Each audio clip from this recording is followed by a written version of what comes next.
So hello dear students, welcome back to Bajirao IAS Academy UPSC Mains 2024 question paper analysis.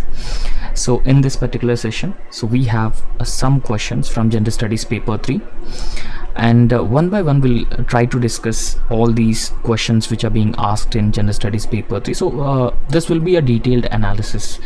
So with this analysis, you will understand the structuring of the answer, presentation of the answer, and what are the points you need to mention, and these points, how important these questions are, whether any themes are being repeated in this examination, particularly in General Studies paper 3, or what or not. So we'll try to understand everything in a very detailed manner in this discussion. And you all knew that in previous class I've also told you that there are certain syllabus topics and questions generally repeat from those syllabus topics broadly, and those syllabus topics are the priority area, or the area that you need to focus more in order to write good answers and also get good marks in this General Studies paper 3. Now if you look at the trend of General Studies paper 3 over the last few years, UPSC has not been awarding good marks in this paper. I mean, the average score of the students hovering around 80 to 85, right? So therefore there's something which is missing from the student side in this particular paper. Now when we talk about the economy and so the other broader areas of this General Studies paper 3, this is not a static paper. This is very dynamic paper, but you need to link those dynamic aspects with the existing static topics. However, when you are explaining or when you are writing answers to these questions in General Studies paper 3, it is very important that you need to present a lot of examples to substantiate the content, to make sure that your content is credible, it is legitimate. It is very important that you need to provide the examples, you need to provide the reports by different organizations or different committees and their recommendations, and you need to present a lot of data in this paper. So if you don't present data, examples, facts and recommendations and reports of these organizations, so your answer would most probably or most likely looks like a generic answer, and that's where you won't score good marks. And the other thing about the General Studies paper 3 is that it is not too objective in its nature, rather it is subjective in nature. So since it is subjective in nature and you can write the relevant points as well, so make sure that you present as specific points as possible. Also make sure the answer or the points that you have selected are very close to the demand of the question, and also substantiate whatever points you write with relevant data, examples, facts, reports by various organizations, and also recommendations of the committees, and that's how you can score a very good marks in this particular paper, right? So in fact, compared to all other papers, this General Studies paper 3 is bit more dynamic. You need to be up to date, you need to write the current things which are regularly taking place, right? So a newspaper is very important to write best answers in this paper, because more than half of this paper deals specifically with Indian economy, Indian agriculture, infrastructure sector. So you need to focus more on those aspects, and apart from that, environment, disaster management, science and technology, internal security. So don't you think all these aspects are more or less very dynamic? For example, science and technology, the recent advancements, recent innovations, recent space flight launch programs from ISRO or any other weapon systems tested by the DRDO, so they are being frequently asked. So one such example of science and technology, last year they have asked about Chandrayaan 3, and they have also asked about the predecessor missions of Chandrayaan 3, and even UPSC has also asked about the S-400 missile defense system that India has procured from Russia. So don't you think that if you look at the trend and the pattern of the questions, UPSC has been repeating UPSC has been giving questions from the current events. So because of this particular reason, it is very important that you need to regularly up to date with the current events. You need to link your answer with those things, and that's how you can score a very, very good marks in this paper, right? So now, to all of you, I would like to suggest that first please go through the syllabus. You need to go through the entire syllabus. So once you go through the syllabus, only then you will get a proper understanding, you will get a proper clarity on this paper. And once you are done with the syllabus, then you go for the previous year questions. So by looking at the previous year questions, you get the idea that which areas are mostly asked by UPSC from this particular paper, and which areas one needs to focus more, prioritize more. So when you do this, it actually helps you use the existing time in a much more productive and efficient, effective manner, and that is very important in this particular exam. So you need to use time wisely. You need to allocate or cater time wisely, and that is very, very important for the to get success in this particular examination, right? So we are all here for you to ensure or you achieve success, will guide you further. So without any further delay, let's get into the discussion. So let's understand, let's analyze some questions from Gender Studies paper 3 in a very, very detailed manner. So the first question, so we are going to start this discussion is with about the intellectual property rights. So I hope you have a fair or decent amount of idea over what constitutes the intellectual property rights. Okay, so the question is about what is the present world scenario of intellectual property rights, which are also known as IPR, with respect to life materials. Now, what are these life materials, right? So when I say life materials, so life materials mainly deals with the aspects such as biotechnology, genetic engineering,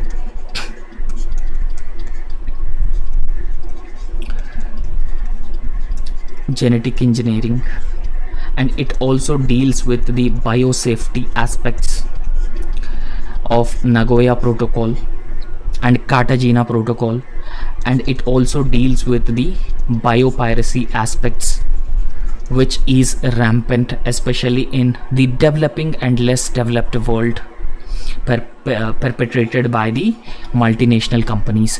So the life materials specifically about the biotechnology related aspects, genetic engineering, biosafety of Cartagena Protocol and Nagoya Protocol, and biosafety. Now, what is the current world's scenario with respect to the intellectual property rights of these life materials? And in fact, India is the second largest country to file patents.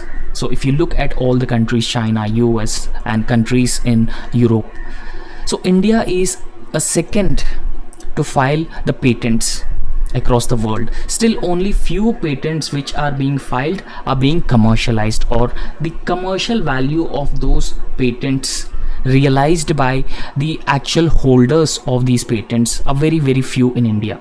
Now we need to explain the reasons behind this less commercialization.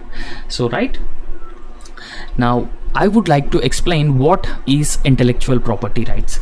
Now when I say intellectual property rights, so I would like to take an example from the pharmaceutical industry, right? So it would be a little bit easier for us to understand things. So pharmaceutical industry. So for example, take an example of COVID-19 pandemic. COVID-19. So COVID-19, so Oxford AstraZeneca has manufactured a vaccine called Covishield. It has manufactured a vaccine called Covishield. So across the world, there is a huge demand for the COVID-19 vaccines, but Oxford AstraZeneca has introduced this Covishield vaccine, and in India, or the Serum Institute of India has produced or manufactured this Covishield vaccine. So since this Oxford AstraZeneca, so wait,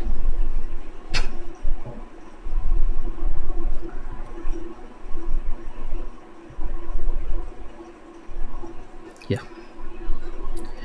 So since Oxford AstraZeneca has produced this Covishield vaccine, so this particular company can file a patent, right? So they can file a patent, and patent means they have the sole rights over the manufacturing and the sale, procurement, export of this particular vaccine, and no other company in any part of the world should actually produce, sell the Covishield vaccine without the permission of this particular company which has produced this vaccine, and that is patent. And in fact, these patents or intellectual property rights incentivizes the innovator, right? So that promotes innovation or incentivizes innovation, and that's how it is very, very important to protect the innovation through providing intellectual property rights. For example, imagine that there is a country called A, and this particular country has a strong IPR regime, and there is also another country B which has some weak or poor IPR regime or intellectual property rights regime. So in this country, a lot of innovation actually takes place because of strong IPR, and whatever innovation takes place in country A, so the innovator is getting benefited by commercializing those innovations, right? So getting commercial value of those innovations, so the innovators are benefiting and they are earning a lot of money, a lot of revenue for the company. So this incentivizes the other innovators also. Okay, we need to innovate things, we need to discover new things. But on the other hand, when country B has a weak intellectual property rights regime, now when one company A produces a vaccine and there is a weak IPR regime, now other companies are also started producing the very same vaccine. They started copying the very same vaccine because of the weak IPR regime. So then company A will not innovate again, right? So I hope you have understood this IPR regime will benefit the companies, will incentivize the innovators, and that's why it is very, very important. Now innovation is very important for any country, right? So because of this particular reason, there should be a strong IPR regime, not just in India but across the world, that benefits the innovators, that benefits the companies, that also helps more and more people looking to innovate in these different areas. So what should be the approach for this particular question, right? So first and foremost, you need to define intellectual property rights in the introduction, right? So you just briefly define intellectual property rights in the introduction, and after defining it, so discuss what is the present world scenario of intellectual property rights with respect to life materials, and then write there has been a less commercialization, why there has been a less commercialization of patents in India, and ultimately you need to conclude the answer with appropriate suggestions on improving the IPR regime in India along with the commercialization of patents, right? So this is how the approach of the question should be. So when we talk about the intellectual property rights, so intellectual property rights are legal rights to the innovator, legal rights to the business or to the individuals, and the legal right ensures exclusive right to use their creations for a set period of time. Okay, so these innovators or anyone, for example person A has produced a vaccine, so it involves a novel method, and he produced vaccine in a country A. A company B produced a vaccine which involves a novel method which is different from all other companies. So therefore he would apply for the patent, right? So he would be applying for the patent because it involves a novel method, and then securing patent for a particular vaccine would actually means that this person has the legal right. So now this person has the legal right. So legal right for company B through patent means that there will be exclusive right on the part of company B to use their creations for a set period of time. Normally it is for 20 years. So this patent would be valid for 20 years for any company. For example, in India, so patent would be valid for 20 years, a domestic company or even foreign company. So after the expiry of the patent, so normally the drugs or vaccines are allowed to being manufactured by other pharmaceutical companies under the name of generic drugs. So you may have come across these generic drugs also. So after the expiry of 20 years, so those vaccines or drugs are being manufactured by all companies under the name of generic drugs. So this is a legal right, and these rights are granted through patents, right? So these rights are being granted through patents, copyrights, trademarks, and other means. And in fact, the rights granted to individuals over their original creative work such as inventions, literary, artistic work, designs, symbols, names, images, and commerce. Right? So for example, anyone have come up with a literary work, so he can file a patent for that particular literary work, right? So because it was his creation. And anyone comes up with an artistic work, a painting, so he can apply for the patent. A design, a symbol, names, images in trade, commerce, businesses, everything. So I hope you have understood what constitutes the intellectual property rights. Now remember, I have already told you the life materials. Now what are these life materials? So life materials are materials which are created, which are manufactured, which are being produced using techniques such as biotechnology, right? So biotechnology is being used, and genetic engineering is also being used. Biotechnology, genetic engineering, and also it involves biosimilar drugs, biosimilar or biological drugs, and it also involves biopiracy. So all these things comes under the life materials. Now what is the world's scenario with respect to the IPR or intellectual property rights with respect to these life materials? Now we could say that the present world's scenario of this intellectual property rights with respect to these life materials is very complex, right? So it is very complex, and still it is in infant stage, so therefore it has been evolving. So we'll understand how it is complex and how it has been evolving, because the question is being asked to write about the present scenario of IPR with respect to life materials. Now across the world, so if you look at all the countries in the world, only few countries have dominated, or they have been playing a leading role when it comes to patenting for the biotech inventions. Remember, life materials are the materials which are being created by the processes that involves biotechnology, but as of now only few countries, US and Japan, are leading in patenting of these biotech innovations. Not India, but US and Japan are leading in these biotech innovations. Now when I say biotech innovations, these biotech innovations involves biopharmaceuticals, genetically modified organisms. However, in the year 2022, US alone accounted for more than 45% of the global biotech patents. So you can imagine that the domination that these two countries have when it comes to the biotech innovations or the life materials.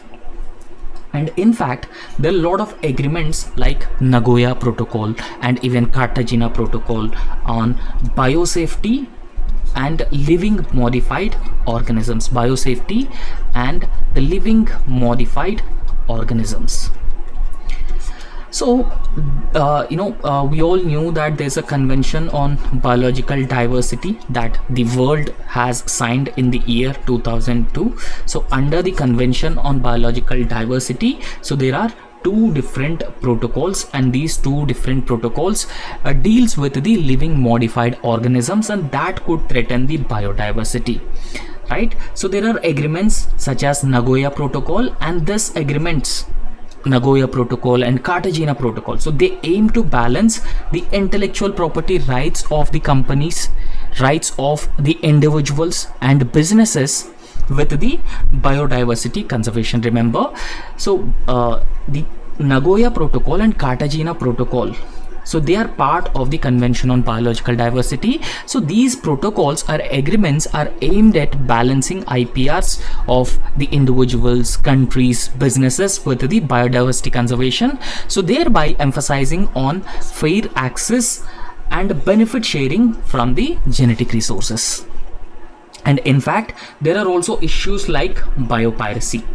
Right, so what is a biopiracy? Now, biopiracy means exploitation of indigenous knowledge. So for example, imagine that there is a tribe in a remote part of the Western Ghats. There's a tribe in the remote places of the Western Ghats. Now this particular tribe known about a particular product which could heal several diseases, and that particular product is manufactured or made with the neem. And there's a multinational company, and this multinational company get to know about the indigenous knowledge of these tribal communities in the Western Ghats, and this MNC has acquired that particular knowledge from the tribals, and this MNC started exploiting the traditional knowledge of the tribal people in these Western Ghats by applying patent to the product that this company manufacture after acquiring knowledge from the tribal group, right? So by applying patent, whatever commercial benefits that the company gets, or whatever commercial benefits the patent gets or the product gets, the company would be benefited from those commercial benefits or commercial gains. So without actually this company transferring the financial benefits to the tribe, which is known for the indigenous knowledge that they have. So therefore, the exploitation of indigenous knowledge through practices such as biopiracy are more of a concern globally and are influencing the IPR policies of different countries as well. And apart from that, so there are also other techniques which are being part of genetic engineering, which are being part of the biotechnology processes. So they are known as gene editing.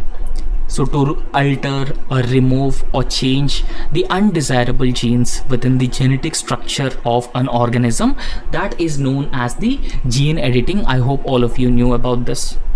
And in fact, the synthetic biology innovations, so they are creating new challenges, right? So they are creating new challenges with respect to regulation and enforcement and even compliance of these patents, patent filing across the different parts of the world. Now the next part of the question, why there has been a less commercialization of patents in India? So why there has been a less or poor commercialization of patents in India? So it is because of some reasons, right? So in India, if you look at the research institutions, so research institutions often lacking the necessary infrastructure. So infrastructure is a very, very important to come up with new innovations in different areas. So therefore, research institutions are very often prioritizing filing patents. So they are filing patents, they are getting the patents, but they are not that much interested in commercialization of patents, because with the commercialization of patents, companies would get benefited. And in fact, India also lacks the necessary infrastructure, right? So this particular infrastructure would help the companies. Commercialization of things such as technology incubators are lacking, accelerators are lacking. They are very, very important for different research institutions. And in fact, if you look at India's overall research and development funding, with the total proportion of GDP, India has been spending just 0.64 percentage of its GDP on research and development. That's it. Right, so this is another very problematic aspect. So India has been spending just 0.64 percentage of its GDP on research and development. So therefore there is a need to further substantially increase India's R&D spending on research and development. And the important point is that India's patent holders have been facing competition from the foreign companies. Right, so these foreign companies that are better funded and have more established the market access as well. And India's focus on protecting traditional knowledge can complicate patent commercialization, especially in the arenas of biotechnology and also pharmaceuticals as well. So these are some reasons, and because of which, so there is a very lower levels of commercialization of patents which are being filed in India. And another major hurdle when it comes to the commercialization of patents in India is that the average time which is being taken to process the patent application in India is just 5 years, and it can be up to 9 years in some categories. Right, so in fact it has been taking a lot of time. There is a lot of delay in filing patents, getting patent for one particular product, and then commercialization of the patents. And side by side, Indian companies, individuals have also been facing a huge competition from the foreign innovators and foreign individuals who are coming up with new innovations. So all these factors have been limiting the commercialization of Indian patents. So however, India will be unable to take the full advantage of the transformative benefits that this strong IP system has. Now I have explained initially that what are the benefits of having a strong IP system. So strong IP system in any country incentivizes or encourages more and more individuals and companies, businesses to come up with new innovations. Now these new innovations actually address the potential socio-economic problems that the country has been facing. So we need to have a strong IP system, and that is very important to realize or to take advantage of the transformative benefits of this strong IP system, unless and until it addresses gaps in its IP laws and regulations. And in fact, success of India's flagship programs such as Make in India, Startup India, so it actually depends on boosting innovation ecosystem with better IPR safeguards. So this is very important. Now in this context, more awareness is needed about the creation, protection and enforcement of these IPRs to encourage Indian industry not only innovate but also protect and enforce their innovations. So that's how you can conclude this particular answer, and I hope you have understood this in a very detailed manner. And next question is, what is the technology being employed for the electronic toll collection on highways, and what are its advantages and limitations, and what are the proposed changes that will make this process seamless? Would this transformation carry any potential hazards? Now we all knew that in India highways are being laid by the private individuals, private businesses, private investors, and government would provide a certain sum of money to those companies, and then the remaining funding would be borne by those respective companies, and in return the government would transfer the right to collect toll on those roads from the normal people. So this would be for a 30-year period or 40-year period or even less than that, right? So therefore the central government has been planning to introduce a technology, particularly Ministry of Road Transportation and Highways has been planning to introduce a new technology for the electronic toll collection on highways. So if you go on a car, you may have seen these toll plazas collecting the toll charges, right? So while you are traveling, so once in a 150 kilometers or 200 kilometers, there will be toll plazas, and these toll plazas will collect a certain sum of money, right? So because you are using those roads and hence you need to pay the toll. and that's how the costs of constructing a road are being recovered by the government. Right, so as of now we have toll plazas, and toll plazas physically collect the toll charges or toll fees, anything. But recently the union ministry, particularly Ministry of Road Transportation and Highways, has introduced FASTag, right? So for the seamless toll collection, right? So FASTag for seamless toll collection, but more advanced than FASTag is electronic toll collection on highways. Now in this context, what is this electronic toll collection on highways? So now why the government has been looking to employ this electronic toll collection on highways? So we'll understand that. So what are the advantages and limitations of electronic toll collection, and what are the proposed changes that will make this particular process more and more seamless? Would this transition carry any potential hazards? So this is a very comprehensive question, I would say. And this question, when you are answering this question, you need to divide this question into multiple parts, and you need to address these different parts of the question one by one.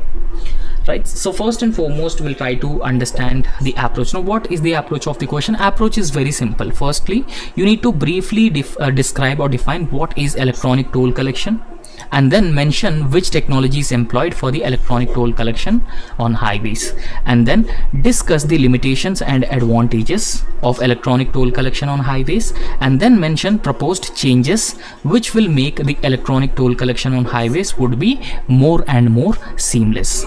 And ultimately you need to conclude the answer with appropriate way forward for effective implementation of the same. Now, so first and foremost, you need to write what is electronic toll collection, right? So electronic toll collection means that it is a wireless system. So there is no physical collection of toll. Rather, so this wireless system of electronic toll collection would be used to automatically collect the usage fee or toll charged to vehicles using toll roads, HOV lanes, toll bridges and toll tunnels. So these are the means which are being used by the vehicles, and once vehicle passes through these different means, then the toll fees would be charged by the electronic toll collection system without actually having the need to stop vehicles at the toll gates. So we'll also understand what is this radio frequency identification system. So radio frequency identification system means a transponder is being attached to the vehicle's windshield. So we all knew that a vehicle has a windshield, right? So this transponder is being attached to a vehicle's windshield, and then toll is automatically debited from a linked prepaid account or savings account, right? So India's FASTag system uses this radio frequency identification technology. So we all knew that most of the vehicles have this FASTag technology or the FASTag system, and the FASTag system uses this radio frequency identification technology. A transporter is being attached to the vehicle's windshield, and toll is automatically debited from the linked prepaid account. Now what are the advantages and the limitations of this electronic toll collection on highways? This is the second part of the question.